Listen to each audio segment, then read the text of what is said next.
गुस्सा आता मुझे सोचकर कि तुम अपनी जिंदगी बर्बाद कर रहे हो। तुम्हें दिखाई नहीं देता कि आज तुम एग्जाम में फेल हुए हो, कल जिंदगी में फेल होने वाले हो? नहीं दिखाई दे रहा और मैं देखना भी नहीं चाहता। आपको क्या लगता है? I don't care. जिस दिन पैसे देना बंद कर दूंगा ना, यू विल स्टार्ट केयरिंग। तो बंद कर दीजिए ना, मुझे नहीं चाहिए आपके ब्लडी पैसे। Okay Siddharth, let me clarify one thing. ये तुम्हारा घर नहीं है, ये मेरा घर है। और अगर इस घर में रहना चाहते हो तो मेरे रूल्स के मुताबिक चलना पड़ेगा। ओके? तो नहीं रहना मुझे आपके घर, मैं जा रहा हूं।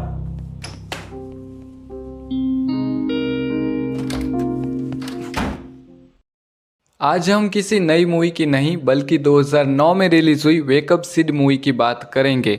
एक बेहद ही खूबसूरत मूवी जिसमें ना कोई वल्गैरिटी, ना कोई अडल्ट सीन, ना किसी अभद्र भाषा का प्रयोग और ना ही कोई फालतू ड्रामा। कुछ life lessons, motivation and feeling good movie जो शायद आपने पहले देखी ही होगी, लेकिन अगर नहीं देखी तो जरूर देखना और जितना हो सके उतना जल्दी देख लेना। टू बी ऑनेस्ट, मुझे भी इस मूवी के बारे में पता नहीं था, इवन मैंने इसका नाम तक नहीं सुना था। लेकिन कुछ दिनों पहले मैं अभी भाई के चैनल पर उनकी एक पॉडकास्ट देख रहा था योगी भाई के साथ, जहां पर उन्होंने इस मूवी का जिक्र किया। तो फिर मैंने सोचा कि अब तो इस मूवी को देखना पड़ेगा। तो थैंक यू अभी भाई एंड योगी भाई इस मूवी के बारे में बताने के लिए। वेकअप सिड, ये नाम मैंने जब पहली बार सुना तो इस मूवी को लेकर मेरे मन में एक छवि बन गई थी कि शायद मुझे ऐसा कुछ देखने मिलेगा, जैसे कि कोई सिड नाम का लड़का होगा जो बहुत ही ज़्यादा आलसी होगा, पूरा दिन सोता रहता होगा और उसके जीवन में कोई गोल तो होगा लेकिन वो उसको पाने के लिए कोई मेहनत नहीं करता होगा, जो कि काइंड ऑफ हमें मूवी में ऐसा ही कुछ देखने मिलता है। सिद्धार्थ उर्फ सिड एक अमीर बाप की बिगड़ी हुई औलाद जो कॉलेज जाता है, मन करे वो खाता है, कार्टून देखता है, कॉमिक पढ़ता है और पिताजी के पैसे उड़ाता है। अब एक बार एक पार्टी में सिड की मुलाकात एक लड़की से होती है, आयशा, जो जस्ट कलकत्ता से मुंबई शिफ्ट हुई है। और जिस तरीके से वो पहली बार ही मिले थे और एक दूसरे से बातें कर रहे थे, तो तब मैं ये सोच रहा था कि क्या ये इतना सिंपल है। एक लड़का और एक लड़की जो पहली बार मिले हैं, दोनों एक दूसरे को जानते नहीं हैं, लेकिन दोनों के बीच में इतनी अच्छी तरीके से बातें हो रही हैं जैसे वो एक अरसे से एक दूसरे को जानते हो। और यहाँ दूर से किसी को रोज देखते हैं लेकिन पास से बात तो क्या, नजर भी नहीं मिलाई जाती। सिड एक ऐसा लड़का है जिसे सब कुछ आसानी से मिल गया है। उसे ये नहीं पता है कि किसी चीज को खोना क्या होता है, जिसके पीछे पेरेंटिंग एक बहुत ही बड़ा रीजन है। क्योंकि सिड के जो पिताजी हैं वो एक बिजनेसमैन है, तो उनके पास अपने बेटे को देने के लिए कुछ खास समय बचता नहीं है। और वहीं दूसरी ओर सिड की मम्मी जी, जिन्होंने बेटे को बड़े ही लाड प्यार से बड़ा किया है। आयशा के पास अपना एक मोबाइल भी नहीं है, इसलिए सिड उसे अपना ईमेल देता है, जिससे अगर बाद में वो उससे कांटेक्ट करना चाहे तो कर सकती है। एंड लकीली कुछ समय के बाद एक ईमेल आता है, जो जब स्क्रीन पर आया तो मैंने तो पहले पूरा पढ़ लिया, लेकिन बाद में मुझे पता चला कि आगे जाके उसका पूरा नरेशन भी है। वैसे दोनों का लेवल एकदम ही अलग है, लेकिन फ्रेंडशिप कभी लेवल देखकर तो नहीं होती। आयशा रेंट पर एक फ्लैट लेना चाहती है, फिर वो एक फ्लैट को पसंद भी करती है, लेकिन वो सिड को पसंद नहीं आता है क्योंकि वो जगह उसके लिए एकदम ही कचरा है।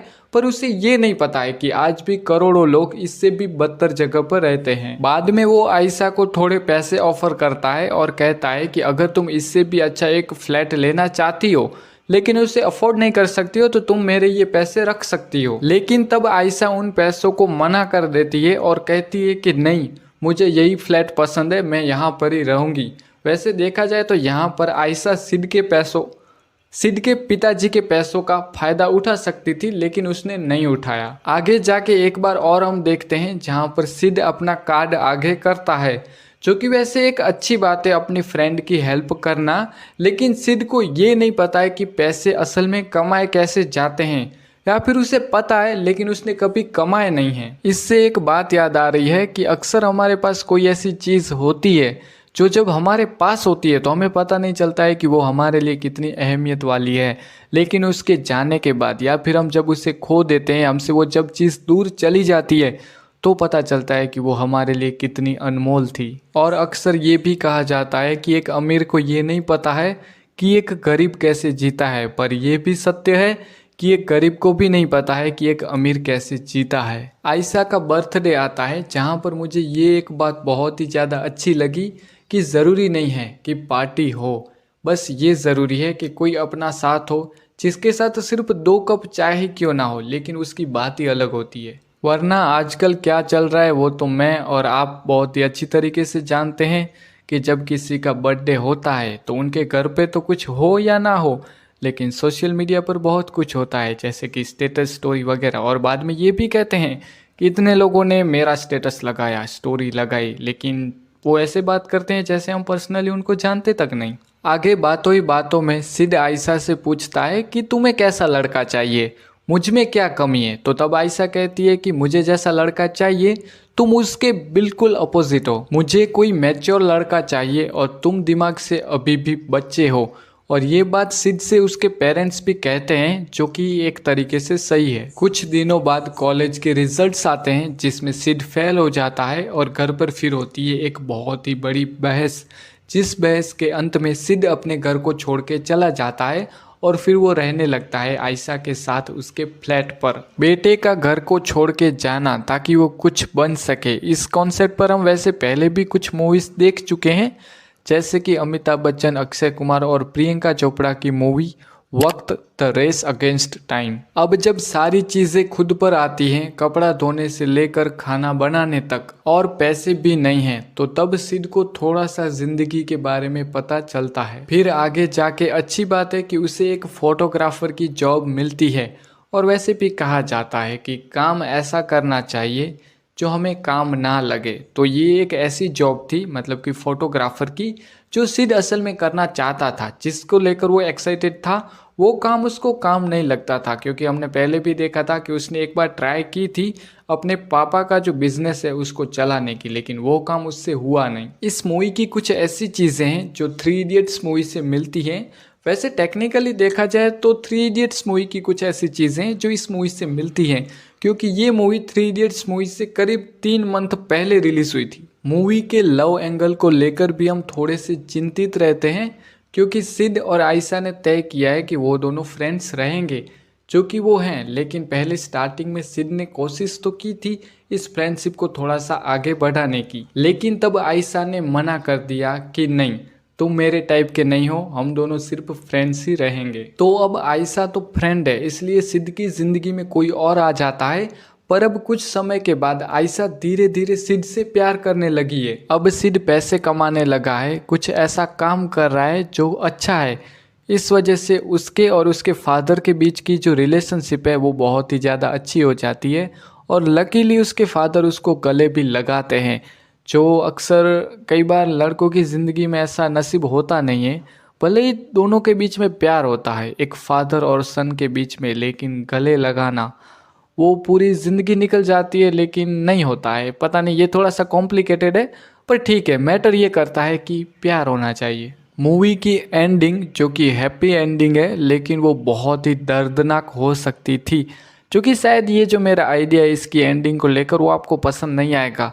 तो अभी दरअसल मेरे दिमाग में ये चल रहा है कि जो हमने एंड में देखा कि सिड बारिश में कार चलाकर जा रहा था, तो तब उसका एक एक्सीडेंट हो जाता, एक बड़ा वाला एक्सीडेंट, और फिर हाँ वही होता जो आप सोच रहे हो, जैसा हम पहले कुछ और मूवीज़ में भी देख चुके हैं, जिसके एंड में कुछ ऐसा होता है जहाँ पर कोई एक हो जाता है, चला जाता है, जो आपको पता है, और फिर वो हमारे कहते हैं ना कि दिमाग में एक गहरी सोच छोड़ के जाती है। वो मूवी बहुत ही लंबे समय तक हमें याद रहती है। तो ऐसा इस मूवी के साथ भी हो सकता था, लेकिन ये भी सही है कि इसकी हैप्पी एंडिंग की, क्योंकि फिर ये मूवी थोड़ी और भी ज़्यादा दर्दनाक हो जाती।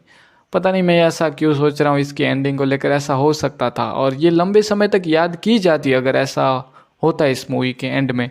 पर ठीक है, शायद ये थोड़ा सा स्टूपिड सा थॉट है या नहीं।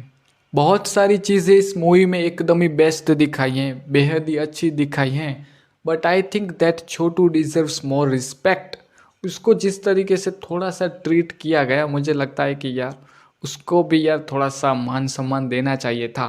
बाकी बात करें मूवी के सॉन्ग्स की, तो वो तो एकदम ही बेस्ट है। मुझे लगता है कि आज भी बहुत सारे ऐसे लोग होंगे जो डेली इन सॉन्ग्स को सुनते होंगे, जैसे कि एक तारा। Ranbir Kapoor is star kid but not like others. उनका काम हमेशा एकदम ही बेस्ट होता है, जो हम बहुत समय से देखते आ रहे हैं। उनकी एक्टिंग बेहद ही अच्छी होती है, वो एक बेस्ट एक्टर हैं। And also in this movie कौन सेन शर्मा डिड गुड। दोनों की जोड़ी बहुत ही अच्छी लग रही थी और दोनों ने बहुत ही अच्छा काम किया है। आई नो कि वेकअप सिड मूवी को रिलीज हुए करीब 15 साल हो गए हैं, लेकिन जब मैंने इस मूवी को अभी देखा तो मेरा मन किया इस मूवी पर बात करने का। मैं कोई ऐसा एक्सपेक्ट नहीं कर रहा हूँ कि इस मूवी पर ऑडियंस का अच्छा रिस्पॉन्स मिलेगा, क्योंकि मुझे पता है कि 15 साल पहले आई मूवी की मैं बात कर रहा हूँ, लेकिन अंदर से मुझे ऐसा लगा कि मुझे इस मूवी पर बात करनी चाहिए, तो मैंने सोचा वीडियो बना देता हूँ। अब आगे जाके भी कभी मैं हॉलीवुड, बॉलीवुड, साउथ की कोई भी ऐसी मूवी देखूँगा जो भले ही पुरानी हो, लेकिन मुझे ऐसा लगेगा कि मुझे इस पर बात करनी है, तो मैं ज़रूर से पूरी कोशिश करूँगा वीडियो बनाने की। और आप यहाँ तक वीडियो देख रहे हो, ये भी मुझे थोड़ा सा गहराइयों में ले जा रहा है कि आपने यहाँ तक ये वीडियो देखा। तो कुछ कमेंट भी करके जाना अगर यहाँ पर वीडियो देखा है तो क्यों देखा, रीज़न भी मैं ज़रूर से जानना चाहूँगा। मिलते हैं नेक्स्ट वीडियो में।